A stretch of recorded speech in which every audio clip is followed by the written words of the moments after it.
और वास्तव में कहाँ मिलेगा। कैसे इन्होंने भरसक प्रयास किया और वास्तविकता यही है कि मेरा अपने मानव जीवन का उद्देश्य यही है कि अपन परमात्मा को जाने। परमात्मा को जानने के सिवाय अपने जीवन का दूसरा कोई भी उद्देश्य नहीं है। जे हम अपन को मानव जन्म इसलिए प्राप्त हुआ है कि अपन परमात्मा को प्राप्त कर लें, परमात्मा को जान लें। यदि अपन ने इस मानव जीवन में परमात्मा को नहीं जाना तो अपन को फिर 84 में जाना पड़ता है, जो अभी हमारे संजन जो पूर्व में आपकी चर्चा कर रहे थे। हमारे कबीर साहब कहते हैं कि ए तन बिस्की बेलरी गुरु अमृत की खान, और शीश दिए जो गुरु मिले तो भी सस्ता जा। अब इस बात को अपन को जानना होगा, समझना होगा।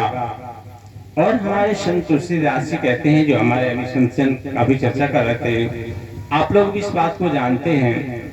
संत तुलसीदास जी कहते हैं कि बड़े भाग मानस तन पावा, सुर दुर्लभ सब ग्रंथन गावा।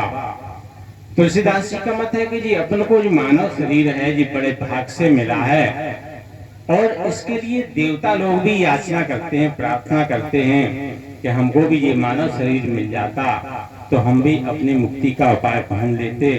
ये संत तुलसीदास जी का कथन है। अब इस दोनों बातों में विरोधाभास है, आप लोग समझ रहे होंगे। कबीर साहब का क्या मत है और तुलसीदास जी का क्या मत है, दोनों के विरोधाभास में अपन को समझना होगा। तुलसीदास जी कहते हैं कि जी मानव शरीर बड़े भाग से मिला है। कबीर साहब कह रहे हैं कि ए तन बिस्की बेल दी, यानी कबीर साहब कह रहे हैं कि भाई ये शरीर तो जहर है, और तुलसीदास जी कह रहे हैं कि बड़े भाग से मिला है बहुत। तो ये वास्तव में बात सत्य क्या है? तुलसीदास जी की बात सत्य है कि कबीर साहब की बात सत्य है? इस बात को अपन को समझना पड़ेगा। तो तुलसीदास जी का बड़े भाग मानस तन पावा, दोनों ये दोनों ही बातें सत्य हैं। अब दोनों बातें सत्य कैसे हैं जी आपको समझने की जरूरत है, जी हमें भी बताने की आपको जरूरत है। ये दोनों बातें सत्य हैं, जबकि दोनों बातें सत्य कैसे हो सकती हैं? एक कह रहा है कि जहर है, एक कह रहा है कि ये बड़े भाग से मिला। तो ये बात बिल्कुल सही है कि अब ये मानव शरीर अपने को बहुत बड़े भाग से मिला है। अपन इस मानव शरीर की कीमत नहीं समझते। ये मानव शरीर की बहुत बड़ी कीमत है। अगर कहीं इस मानव शरीर से अपन परमात्मा को जानने में अपनी चूक हो गई तो अपने को 84 में जाना पड़ता है। 84 की उम्र बहुत बड़ी लंबी होती है। अभी संत जनों ने गिनाया था, काफी लंबी है। बताएंगे टाइम होते हुए, प्रयास करेंगे बताने का। अब हम आपको ये बताना चाह रहे हैं कि जो कबीर साहब कह रहे हैं कि ए तन बिस्की बेलरी गुरु अमृत की खान, कबीर साहब कह रहे हैं कि ये शरीर जो है ना जहर है। तन बिस्की बेली, स्पष्ट लिखा है तन बिस्की बेली गुरु, और गुरु अमृत की खान होता है, और शीश दिए जो गुरु मिले तो भी सस्ता जान। हमको गुरु मिलने के बराबर, यानी हमको यदि अपना सिर भी देना पड़े पर गुरु मिल जाए तो भी सस्ता है। ये वास्तव में बात सही है कि 3 लोग नवखंड में गुरु से बड़ा न कोई, और करता करे न कर सके गुरु करे सोई होय। तीनों लोगों में और 9 खंड में गुरु के सिवाय और दूसरा कोई भी नहीं है। गुरु से बड़ा कोई भी नहीं है, परमात्मा भी नहीं है गुरु से बड़ा। करता करे न कर सके गुरु करे सोई होय, यानी ईश्वर भी नहीं कर सकता जो गुरु कर सकता है। अब जिस विषय जानने का है, ये विचार करने का विषय है कि देखो परमात्मा ने तो जी अपने को शरीर दे दिया। परमात्मा ने माता पिता के माध्यम से अपने को ये मानव शरीर दे दिया है। पर गुरु जो है ना, यदि गुरु अपन को नहीं मिलते तो अपन भी आज यहाँ इतने इकट्ठे नहीं होते, और अपन भी यहाँ नहीं बैठे होते यदि अपन को गुरु नहीं मिले होते। इसलिए गुरु बहुत बड़ा है। गुरु जो है ना परमात्मा से भी बड़ा है। तो अपन जो चीज बताना चाह रहे हैं वो आप समझो। हमारे गला क्या बात है?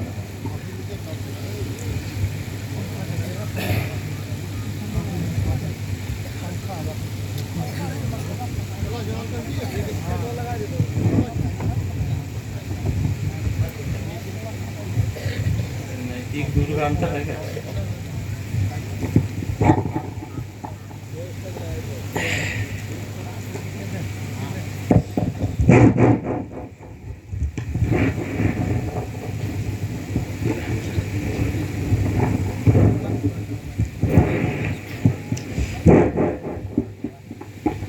तो अपना मत्था बोल सुखदेव भगवान की जय।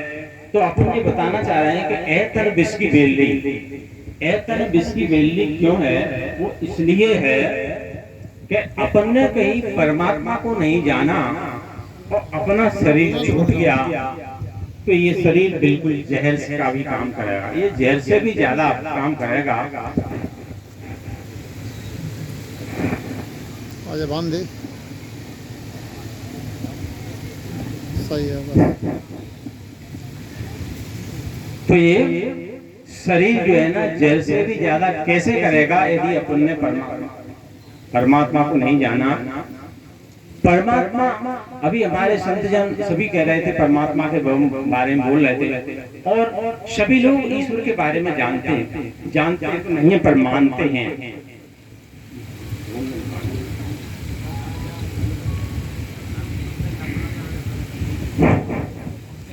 देखो सभी लोग अपने यहाँ इतने बैठे हुए हैं, और भी मतलब बाकी के इस संसार में मानव बहुत हैं, वो वास्तव में अपन परमात्मा के अंश हैं। हर मानव जो है ना परमात्मा को जानना चाहता है, परमात्मा को रास्ता भले ही नहीं मालूम पर परमात्मा को जरूर जानना चाहता है। ये क्योंकि परमात्मा का ही अंश ही तो अपन है, अपन परमात्मा के अंश हैं, इसलिए हर मानव परमात्मा को जानना चाहता है। और लेकिन होता क्या है कि परमात्मा का उसे रास्ता नहीं मालूम। परमात्मा एक है, अकेला है, उसका रास्ता भी एक ही है। वो रास्ता अपन को नहीं मिला तो अपन को परमात्मा नहीं मिलेगा। तो वो रास्ता अपन को जानना है। यदि वो रास्ता अपन को नहीं मिला तो फिर ये शरीर जहर के बराबर हो जाएगा। क्यों जहर के बराबर हो जाएगा? इस शरीर से ही यदि अपन, जैसे अपन ने कहीं देवी देवताओं की पूजा कर ली तो अपन कहीं देवलोक में चले गए, तो देवलोक का मालूम होगा आपको 2 कल्प तक प्रेत योनियों में रहना पड़ता है। हमारे संत जी व्याख्या कर रहे थे, जो अपने गीता अध्याय 9वें अध्याय में 21वां श्लोक है कि यान्ति देवव्रता देवन्ति यान्ति पितृव्रता भूतानि यान्ति भूतेज्या यान्ति मध्या जिनोपमाम। ये भगवान कृष्ण अर्जुन से कह रहे हैं कि यदि तुम देवी देवताओं की पूजा करोगे तो तुम देवलोक को प्राप्त होगे, यदि पितरों की पूजा करोगे तो पितृलोक मिलेगा, यदि भूतों की पूजा करोगे तो भूतलोक मिलेगा, और कहीं मेरी पूजा करोगे तो परम धाम मिलेगा। तो अपन को परम धाम का रास्ता चुनना है। संत जी ने चौपाई भी कही थी, आपने ध्यान दिया होगा कि स्वर्ग नरक अपवर्ग नशेनी, अपने केवल 3 रास्ते हैं, स्वर्ग और नरक और अपवर्ग। स्वर्ग, सब लोग स्वर्ग को अच्छा समझते हैं, पर स्वर्ग अपन को ये जानना चाहिए कि स्वर्ग नरक से भी ज्यादा खराब है। और अब आपको बड़ा आश्चर्य लग रहा होगा कि स्वर्ग, सब लोग कहते हैं कि भी स्वर्ग को जाना, पर स्वर्ग नरक से भी क्यों खराब है? स्वर्ग इसलिए खराब है, हम आपको बताते हैं। भगवान कृष्ण अर्जुन को कह रहे हैं कि तेतम भगवत्वा स्वर्ग लोकम विशालम, ये उसी अध्याय में 21वां श्लोक है कि तेतम भगवत्वा स्वर्ग लोकम विशालम क्षीणे पुण्य मृत लोकम विशंति एवं त्रियधम मनु प्रपन्ना गतागतम काम काम लभंते। इसका मतलब है, अभी अपन लोग जान रहे हैं कि भाई स्वर्ग को चले जाओ, ये स्वर्ग की बात हो रही है कि तेतम, अपन कभी देवी देवताओं की अपन ने पूजा कर ली तो अपन विशाल स्वर्ग लोक को प्राप्त होते हैं। तो वो क्या कह रहे हैं कि तेतम भगवत्वा स्वर्ग लोकम विशालम, जब विशाल स्वर्ग लोक को प्राप्त होता है तो पूर्ण छीन, जैसे पुण्य उनका क्षीण हुआ तो पुनः मृत्युलोक में आ जाते हैं। ऐसा वेद कहते हैं, तीनों वेद, कि लोग जो है ना आसक्तियों में पड़े रह करके इस 84 के चक्कर में फिर आवागमन के चक्कर में पड़े रहते हैं। इसलिए जी स्वर्गलोक आवे, स्वर्गलोक का भोग वो करके फिर मानव 84 में चला जाता है। तो इसलिए यदि अपन कहीं सीधे नरक में जाते हैं तो अपन जो है ना सीधे 84 में जाएंगे, और कहीं स्वर्ग में जाते हैं तो पहले स्वर्ग का भोग भोगेंगे, फिर नरक में जाएंगे, तो अपन को और भी लंबा रास्ता अपनाना पड़ेगा। तो जो अपन जो बता रहे हैं ये वही अपना विचार वहीं चल रहा है कि एह तन विष की बेल दी। कहीं अपन ने परमात्मा को नहीं जाना तो ये विष की बेल बनेगा, आपको ये 84 में ले जाएगा, नाना प्रकार के कष्टों को भोगना पड़ेगा। तो इसलिए अपन को परमात्मा को जानना है। अब प्रश्न ये बनता है कि परमात्मा को कैसे जाने, परमात्मा क्या है, उसका कैसे रास्ता है, उसको कैसे जाना जाए, ये विषय है, ये सबसे बड़ा विषय है। परमात्मा का ही अंश अपने आत्मा है, परमात्मा का ही अंश आत्मा है। आत्मा द्वैत है।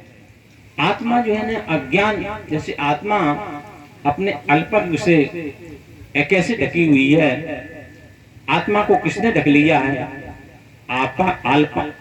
आत्मा को अपने अल्पज्ञ ने ढक लिया है। कैसे ढका है?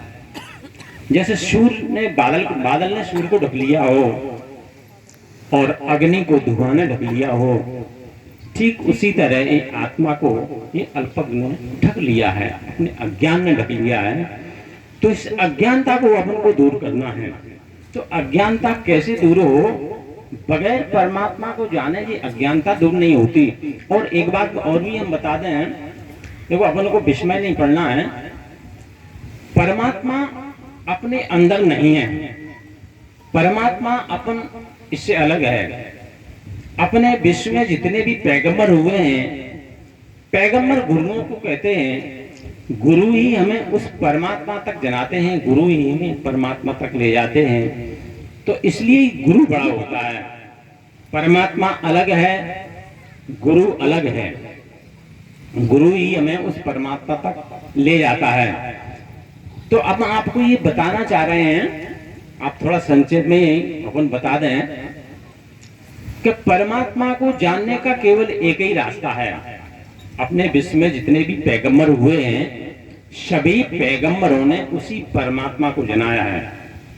जैसे सबसे पहले अपने पैगंबर गुरुओं को कहते हैं, सबसे पहले पैगंबर कौन हुए हैं? ब्रह्मा विष्णु महेश। इन्होंने उस परमात्मा का बोध कराया। उसके बाद हमारे कबीर साहब भी पैगंबर हुए हैं। कबीर साहब ने उस परमात्मा का बोध कराया। और उसके बाद जो है ना तुरु हुए हैं, महावीर स्वामी हुए हैं। ये इन्होंने परमात्मा का बोध कराया। तो परमात्मा क्या है, कैसे जाना जाएगा, ये अपना विषय बनता है। इसी के लिए ये अपनों को मानव शरीर मिला है। जैसे हमारे संत जी ने दोहा कहा था कि जो न तरे भवसागरे नर समान यश पाए, शोक कृति निंदक मंद मत आत्मा हन बच जाए। जो लोग इस मनुष्य शरीर को पाकर के अपने आत्म कल्याण का उपाय नहीं ढूंढते हैं, वे कृतज्ञ हैं, कृतज्ञ हैं, निंदा करने योग्य हैं और आत्महत्यारे हैं।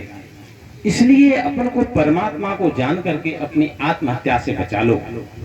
अपनों ये मानव जीवन काय के लिए मिला है, परमात्मा को जानने के लिए मिला है, अन्यथा दूसरा कोई भी साधन नहीं है। अपन इस संसार में आए हैं परमात्मा को जानने के लिए, लेकिन अपन को जीवन यापन करने के लिए अपन को सारे काम करना है। ऐसा नहीं है कि अपन परमात्मा को जानने के पीछे अपन सारे कार्य छोड़ दें, नहीं, अपन को सब कुछ करना है।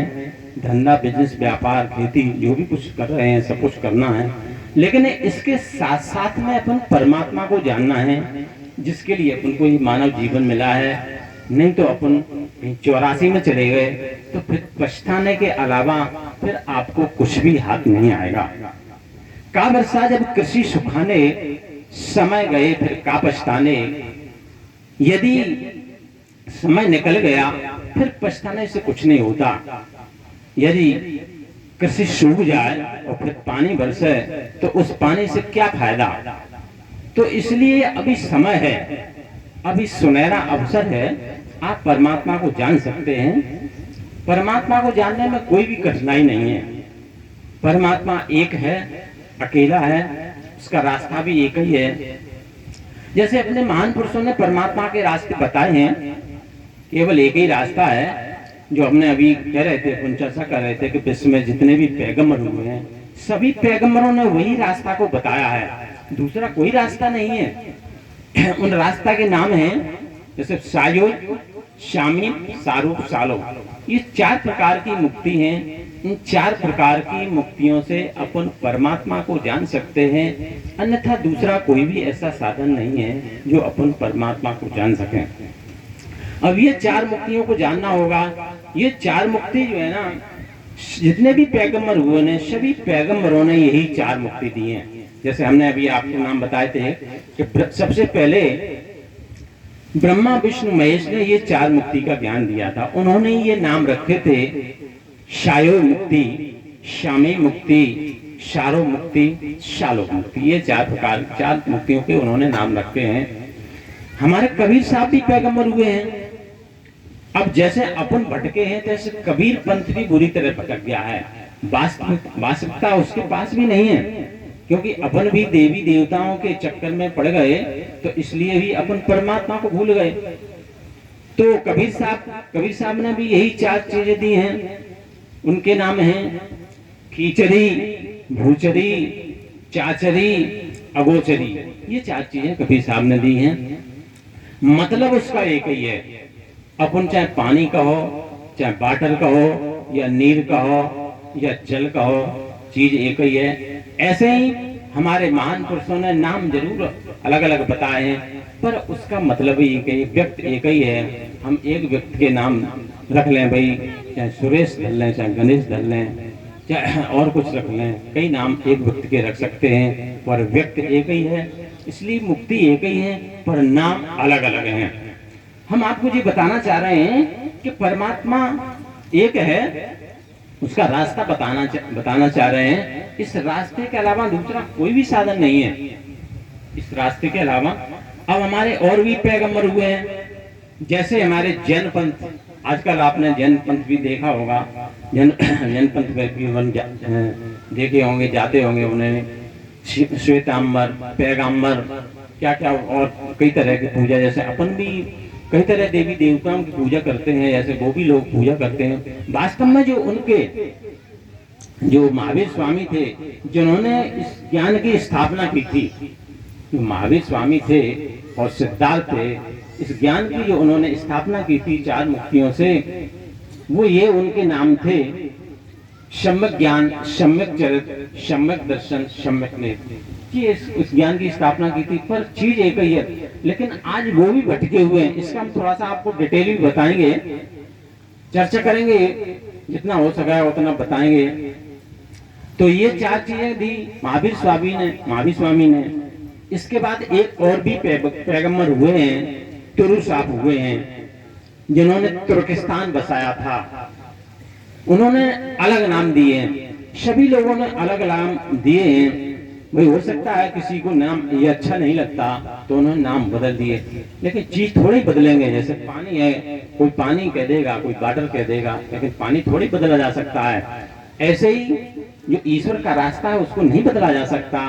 तो हमारे तुर साहब ने जो 4 नाम दिए हैं, उनको कहते हैं अनलक नाम, चश्मे बसीरत, नूरे इलाही चांदना, गहरी आवाज। ये 4 चीजें हमारे तुरु साहब ने दी हैं। और इसके बाद एक और भी पैगंबर हुए हैं, जिसको यीशु नाम से जाने जाते हैं, जिसको अपन ईसा मसीह भी बोलते हैं। उन्होंने ये 4 उन्होंने अंग्रेजी में नाम दिए हैं। उनको कहते हैं God secret is heredom, God is divine light, third eye, voice is heaven. ये उन्होंने 4 नाम दिए। तो मतलब क्या ना, विश्व में जितने भी पैगंबर हुए हैं, सभी पैगंबरों ने ये 4 चीजें दी हैं। इन 4 चीजों के अलावा दूसरा कोई भी ऐसा साधन नहीं है कि अपन उस परमात्मा को जान सकें। लेकिन इन 4 चीजों को छोड़ करके अपन दूसरी तरफ भटक गए हैं। जैसे दूसरी तरह कैसे भटके हम आपको एक उदाहरण देते हैं थोड़ा सा। जैसे आपने विवेकानंद का नाम सुना होगा। विवेकानंद थे, आपने सुना होगा कि विवेकानंद इतने अच्छे ज्ञानवान थे कि उनको केवल 0 का पॉइंट दिया गया था, तो 0 पॉइंट में ही वो बहुत कुछ बोल गए थे। पहले तो 10 मिनट या 20 मिनट दिए गए थे, तो उन्होंने विद्वानों ने उनको आगे टाइम बढ़ा दिया था कि और इसको टाइम दिया जाए। तो वो विवेकानंद के जो गुरु थे स्वामी रामकृष्ण परमहंस थे। जो उनके गुरु थे स्वामी कौन थे? रामकृष्ण परमहंस। वो देवी के उपासक थे। देवी के इतने जबरदस्त उपासक थे कि उन्होंने उपासना करते करते उन्होंने देवी को प्रसन्न कर लिया था और देवी उनसे बात करने लगी थी। ये स्वामी रामकृष्ण हंस की हम आपको बात बता रहे हैं, इससे आपको ये पता लगेगा ईश्वर के बारे में। तो उनको एक पूरे शरीर में एक कोढ़ हो गया था, तो पूरा शरीर कोढ़ के मारे चुचा रहा था। तो लोग उनसे उपहास करने लगे, कहते हैं अरे भाई परमहंस, आप तो देवी के उपासक हैं और देवी आपसे प्रसन्न है, देवी आपसे बात करती है, फिर उनसे जरा ये थोड़ा सा रोग ठीक नहीं हो सकता क्या? ऐसा सभी लोग उनकी उपहास करने लगे। तो वो जो स्वामी रामकृष्ण परमहंस थे उन्होंने कहा ठीक है, आज हम बात करेंगे देवी से। तो जब वो अपने गए, उन्होंने ध्यान देवी का ध्यान किया और देवी आई। क्योंकि जिस जो लोग सूक्ष्म में रहते हैं, ये देवी देवता सूक्ष्म में रहते, शरीर में नहीं रहते। तो जो देवी आई तो देवी ने कहा कहो परमहंस कैसे याद किया? उन्होंने कहा हे देवी, मैं तो आपका ही उपासक हूँ और मेरी पूरा जीवन आपकी सेवा में चला गया, आपकी भक्ति में चला गया, पर ये लोग मेरी उपहास करते हैं, थोड़ा सा रोग ठीक नहीं कर सके। आपने इतना बड़ा वचन, इतना बड़ा त्याग, इतनी बड़ी भक्ति की कि थोड़ा सा रोग ठीक नहीं हो सकता। तो देवी ने कहा परमहंस से, अब ये थोड़ा सा ध्यान देने की बात है, देवी ने क्या कहा कहे परमहंस जी मेरे बस का विषय नहीं है, जी मैं इसको ठीक नहीं कर सकती। तुलसीदास जी ने भी इसको एक जगह लिखा है, आपने ध्यान दिया होगा कि हानि लाभ जीवन मरण जस अपजस व्यवहार, सुनो भरत भाभी प्रबल बिलक कहे मन्ना। मतलब हानि लाभ जीवन मरण जी मेरे बस का नहीं है, ये तो विधाता के बस में है। तो परमहंस बोले कि तुमने तो मेरा पूरा जीवन ही बिगाड़ दिया, मेरा तो पूरा जीवन बेकार होगा, तुम्हारी भक्ति में चला गया, तुम तो कह रही मैं तो कुछ कर ही नहीं सकता।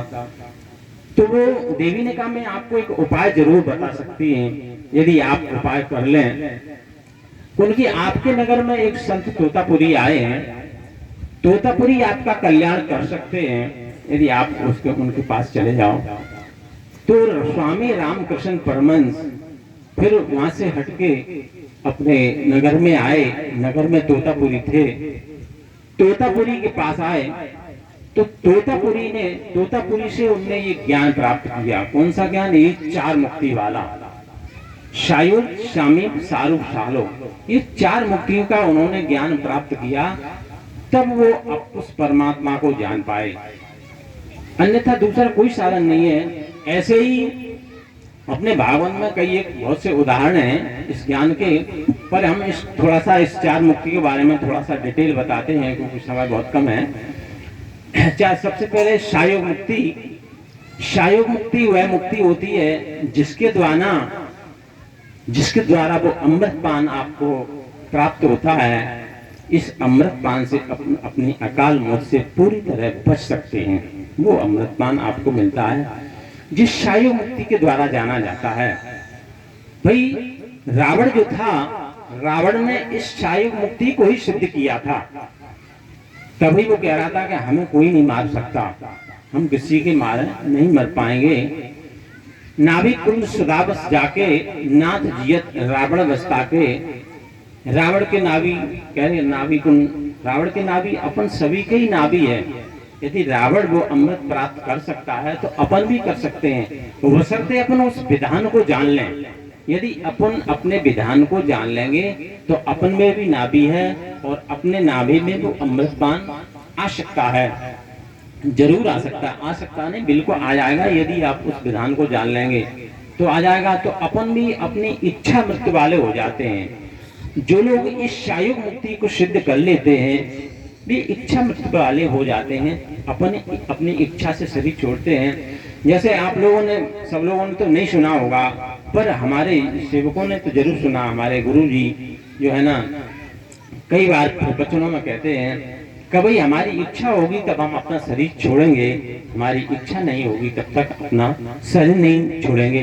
ये हमारे गुरु महाराज जी कहा करते थे। लेकिन आपने उस महाभारत में जरूर सुना होगा, महाभारत में जो अपने भीष्म पितामह थे, भीष्म पितामह कह रहे थे कि हम इस हस्तिनापुर को चहुं ओर से सुरक्षित नहीं देख लेते तब तक हम अपना शरीर नहीं छोड़ेंगे।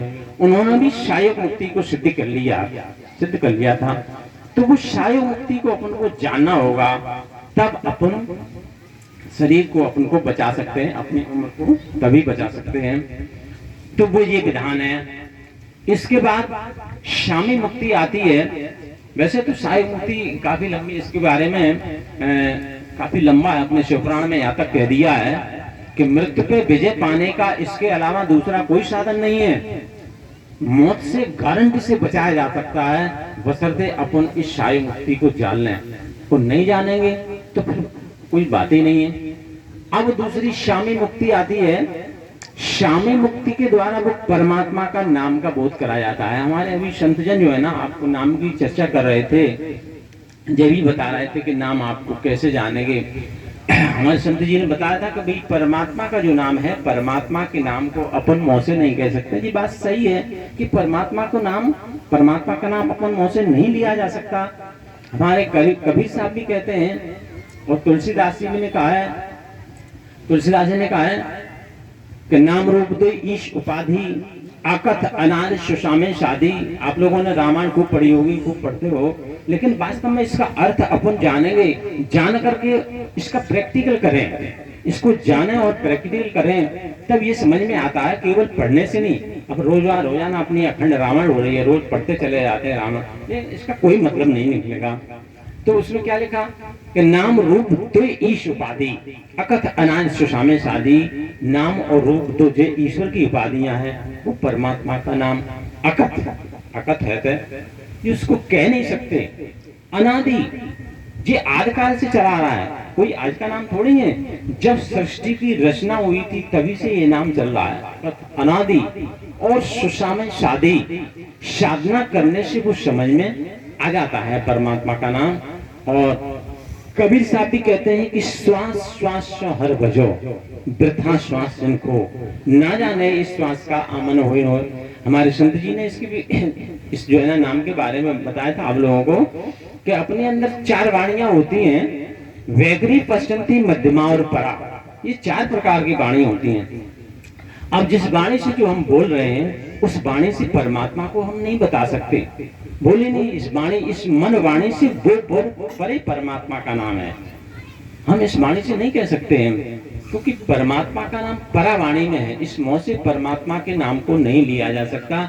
यदि इस मुंह से लिया जा सकता होता तो हम नाम बता देते आपको, इसलिए इस वाणी में परमात्मा का नाम नहीं है। तो ये 4 वाणी, इस मुंह से परमात्मा का नाम नहीं लिया जा सकता। पश्चंती, पश्चंती किसे कहते हैं? पश्चंती जो है ना, आपके अंदर कुछ ना कुछ विचार बन रहे होंगे कि चलो भाई सत्संग जल्दी खत्म हो जाए तो हम घर जाना है, किसी को कहीं जाना होगा, ऐसा कुछ ना कुछ हर आदमी के अंदर कुछ ना कुछ जरूर विचार बन रहे हैं, इसको अपन पश्चंती बोलते हैं। मध्यमा श्वास को बोलते हैं। श्वास के अंदर एक परावाणी है, परावाणी से परमात्मा के नाम का स्मरण किया जाता है। भाई आप लोगों से एक निवेदन है कि भोजन प्रसादी ग्रहण करके जाएं, ऐसा आदेश मिला है, ऐसा निवेदन है। आप लोग जो जा रहे हैं वो भोजन करके जाए। बोल सर्वदेव भगवान की जय। तो अपन ईश्वर के नाम की चर्चा कर रहे हैं कि ये परमात्मा का जो नाम है, परमात्मा के नाम को मुंह से नहीं कहा जा सकता। परमात्मा का नाम परावाणी में है। परावाणी अपन को समझना होगी। परावाणी वैसे नहीं, परावाणी प्रैक्टिकल में है। वैसे तो तुलसीदास नाम के बारे में बहुत कुछ लिखा है, पर इस नाम को समझना होगा कि राम नाम मण दीप धर जी देहरी द्वार तुलसी भीतर बाहर है जो चांस उजियार। ये नाम के बारे में ही तुलसीदास ने कहा है कि जी राम नाम मतलब ये परमात्मा का नाम है, अपने इस देहरी पर रखो। राम नाम मण दीप धर, ये मणि रूपी जो नाम है इसको देहरी पर रखना चाहिए। देहरी मतलब यहाँ रखो। तुलसीदास जी का मत है यदि तुम बाहर और अंदर दोनों तरफ उजाला चाहते हो तो ये परमात्मा का नाम आपको इस देहरी पर रखना पड़ेगा, क्योंकि परमात्मा का नाम श्वास के द्वारा है। ये देखो यदि हम बता रहे हैं आप लोग जितना समझ सको उतना समझ लो, क्योंकि ये प्रैक्टिकल का विषय है। जी देहरी द्वार तुलसी भीतर बाहर है जो चाहे सो उजियार। और यदि दोनों तरफ अपना उजाला चाहते हो तो ये राम नाम मणि आपको अंदर इस देहरी पर रखना पड़ेगी। नाम के बारे में तुलसीदास ने बहुत कुछ लिखा है, आपने लोगों ने पढ़ा होगा बाल कांड में, पर उसका अच्छी तरह से प्रैक्टिकल नहीं आया, नहीं जानते होंगे, नहीं कर पाए होंगे। अपन बताते हैं जितना थोड़ा सा टाइम है कि सबरी गीत सुसेवकन सुगत दीन रघुनाथ। पर भगवान राम के जो सेवक थे सबरी गीत यानी सबरी गीत और सारे सेवकों को ये परमात्मा का ही विधान, उन्होंने परमात्मा के नाम का ही विधान बताया था, इससे ही उनका उद्धार हुआ था। सबरी गीत सुगत दीन रघुनाथ नाम उद्धारे अमित फल वेद विदित गुणगार। इस नाम से ही उनका उद्धार किया था। तो वो नाम को अपन को जानना होगा। अब ये थोड़ा सा और एक विषय आ जाता है यहाँ कि जैसे बहुत से लोग कहते हैं भाई परमात्मा का नाम जैसे राम राम कहते हैं, कोई श्याम श्याम, या मतलब इस मुंह से कहते हैं यही परमात्मा का नाम है। पर तुलसीदास ने एक चौपाई और भी लिखी है, उसको थोड़ा सा समझना होगा कि चौजुग चौसठ नाम प्रभाऊ कल विशेष नहीं आनो पाऊ। ये समझना कि ये चौजुग माने चारों युगों में, 64 माने चारों वेदों में, चारों युगों में, चारों वेदों में परमात्मा का नाम कौन सा भाई? अभी त्रेता युग में हम राम, चलो राम राम कह रहे हैं, ठीक है। त्रेता सतयुग में शंकर जी कह रहे हैं, मतलब ओम नमो शिवाय का जाप कर रहे हैं, या और भी कुछ कह रहे हैं, ओम ह्रीं राय नमः, तमाम तरह के लाखों प्रकार के मंत्र हैं, इसको जाप कर रहे हैं। लेकिन चारों युगों को पहले कौन सा परमात्मा का नाम है? तो चौपाई ये स्पष्ट करती है कि चौजुग चौसठ नाम प्रभाऊ कल विशेष नहीं आने पाऊ। चारों युगों में, चारों वेदों में परमात्मा का नाम कौन सा है? इस कलयुग में उस नाम के अलावा दूसरा कोई भी सहारा नहीं है। जी अपने को समझने का विषय है। एक चौपाई और भी आती है नाम के बारे में, वैसे बहुत सारी चौपाइयां हैं कि जीवन मुक्त मामन जेऊ हरे गुण सुनाए निरंतर देऊ। वो लोग जीते जी मुक्त हैं जिन्होंने ईश्वर का निरंतर नाम सुना है। देखो जी चौपाई स्पष्ट लिखी है, आप लोग खूब रोजाना पढ़ते हो, पर इसका थोड़ा सा अर्थ समझ लें अपन कि क्या लिखा है? जीवन मुक्त वो लोग जीते जी मुक्त हैं जिन्होंने ईश्वर का निरंतर नाम सुना। निरंतर का अर्थ होता है लगातार। लगातार माने कहीं उसका कोई टूटे नहीं, तार नहीं टूटे। निरंतर माने लगातार। परमात्मा का नाम लगातार है, निरंतर है, वो कहीं बीच में नहीं टूटता। जीवन मुक्त महामन देव हर गुण सुने निरंतर देव। वो व्यक्ति जीते जी मुक्त हैं जिन्होंने ईश्वर का निरंतर नाम सुना है। जियत मुक्त से मुक्ता भाई, मरे मुक्त किसने पाई? हमारे संत जी भी थोड़ी पीछे व्याख्या आपने सुना होगा कि मुक्ति जीते जी प्राप्त की जाती है। अगर अपना शरीर छूट गया, मरे मुक्त किसने पाई? मर गए मुक्ति जीते जी अपन को ये विश्वास हो जाना चाहिए कि हम मुक्त हैं। जीते जी मुक्त प्राप्त अपन को करना चाहिए। इस तरह से जो है ना परमात्मा का नाम के बारे में हमने आपको बताया कि परमात्मा का नाम सीधी सी बात है, इस मरवाणी से परे हैं। परमात्मा के नाम को मुंह से नहीं कह सकते हैं, और न परमात्मा को इन आंखों से देखा जा सकता। परमात्मा को इन आंखों से नहीं देखा जा सकता। परमात्मा को देखने के लिए अपन को तीसरा नेत्र का ज्ञान चाहिए, तो अपन परमात्मा को देख सकते हैं। अब इसका डिटेल हम कल बताएंगे, आपको कई उदाहरण देके बताएंगे। अब चूंकि समय बहुत कम है, हाँ हमने आपको 4 मुक्ति बताई, सायोज, शामीम, सारूप, सालोक। तो हमने थोड़ा सा सायोज और शामीम की व्याख्या कर पाए हैं। अब आगे की 2 मुक्तियां हम आपको कल इसकी व्याख्या करेंगे, और थोड़ा सा आज पहला दिन था, इसलिए थोड़ा सा समय भी ज़्यादा हो गया है। ऐसा मतलब सत्संग अपना देर से शुरू हो पाया। कल सभी लोग थोड़ा सा समय से आएंगे, अपना समय से सत्संग शुरू होगा तो अपन पूरा समय दे करके आपको पूरा आपका जो है ना विस्मय है उसको दूर करने का प्रयास करेंगे। क्योंकि इस संसार में ये कलकाल है, ये कलयुग है। कलयुग में अज्ञानता अधिक हुई है, कलयुग में अज्ञानता अधिक भरी हुई है। इसलिए अपन को इस मानव जीवन जो अपन को मिला है केवल परमात्मा को जानने के लिए मिला है। यदि अपन ने परमात्मा को नहीं जाना तो अपन को फिर 84 में जाना पड़ेगा। और इसी हमारा सभी से यही अनुरोध है।